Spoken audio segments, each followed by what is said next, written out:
Hello, I'm David Ullman. Today I want to talk to you about Propulsion Airframe Interaction, PAI. This is a method that uses the propulsion's exhaust to improve the aerodynamics of the aircraft. I will give you a brief history, describe PAI's potential for electric STOL, short takeoff and landing, and introduce you to my PAI research. If you want to be notified of future videos about electric airplane research, please subscribe to this channel. These are the aircraft I want to talk about today. Some are electric, most are not. The ones along the bottom are all electric, and I'll go through the history of how we got to where we are today. To give you some idea about what's possible today, let's consider the Little Cub. This is a custom-built airplane, and the goal here is to get off the ground and back on it again in the minimal amount of distance. What's important about the Little Cub is it has a very large wing area. It's very, very lightweight. Everything's trimmed down to the least weight possible. It has lots of power. The engine's probably nitrous injected, and it has high lift devices on the wing. Most of the lift comes from these leading edge cuffs that you can see on the wing, the rear flap, and the fact that the internal combustion engine, the propeller, is blasting air on the underside of the wing. If you want to consider takeoff distance, this equation's a fairly simplified one that you can use to calculate it, and it's dependent on the wing loading, which is the weight divided by the wing area. And in order to get a short takeoff distance, you want a really low weight and a really big wing. You want to raise the thrust to weight ratio. Little Cub does both of these quite well. And you want to raise the lift coefficient, the amount of lift generated by the airfoil surface and whatever else is associated with it. So the way to get short takeoff and landing can be very well explained by this equation. We're going to look specifically at the lift coefficient.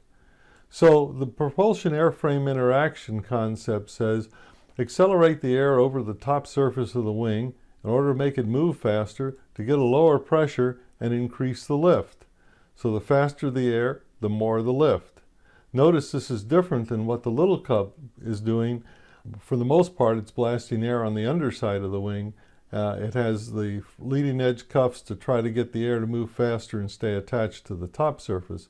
But we're talking about purposely designing something to increase the airspeed over the top surface.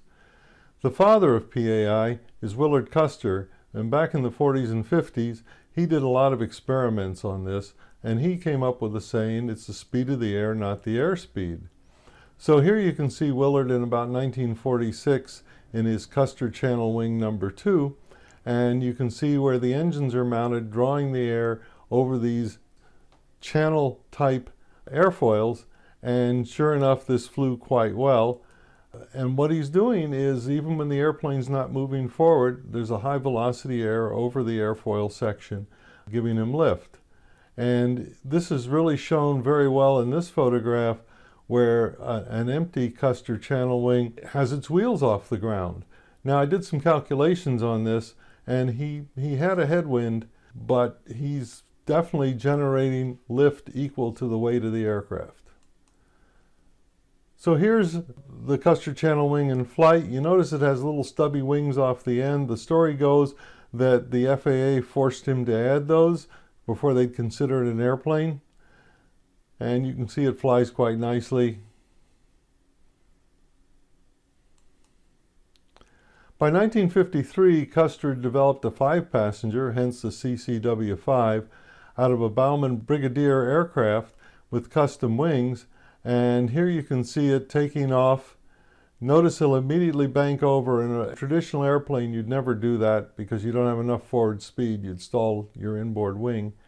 And here you can see it landing. This photograph doesn't show a very good perspective on how steep the airplane is coming in, and lands on the ground and comes to a halt fairly quickly. By the 1960s, Boeing got interested in this and developed what's called the YC-14, and it has jet engines inboard blowing over the top surface of the wing so that it could get off the ground in a very short distance. This is a 170,000 pound, 7,700 kilogram airplane that could take off and land in 800 feet. A traditional airplane without these high lift capabilities would take 3 times that distance to get on and off the ground. And here you can see him landing, does his reversers, comes to a stop in a very, very short distance. By 1987, NASA QSRA has been developed, and it's got 2 jet engines inboard on each side, so a total of 4 engines. Here the QSRA is taking off. You can see he's off the ground already. To show off, he'll instantly bank over without falling out of the sky and execute a turn. And you can see the jet engines blowing air over the top surface of the wing fairly clearly here. And on landing, it'll become apparent in a second how steep he's coming in, and the airplane will come down and come to a halt in a relatively short distance.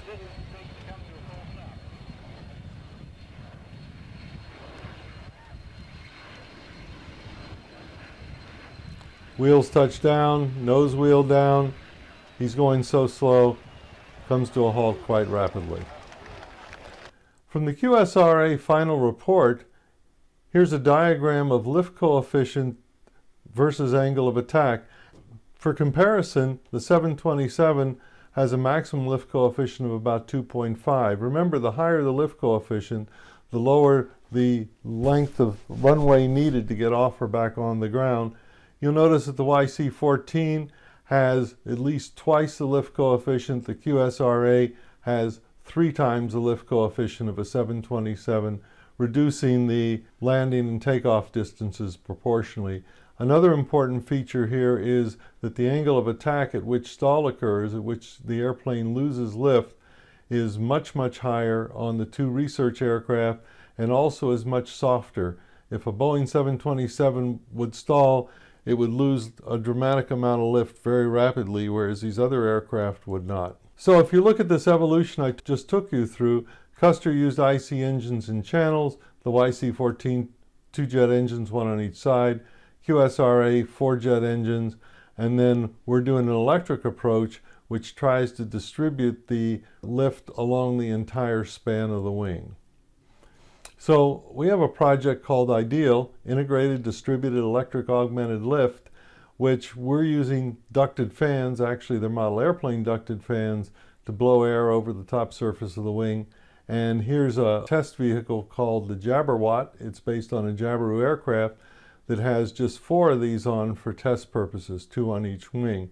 You can see from the patent drawing that we could distribute them along the entire span of the wing. That has not occurred yet. So here's a Jabberwatt on a flyby.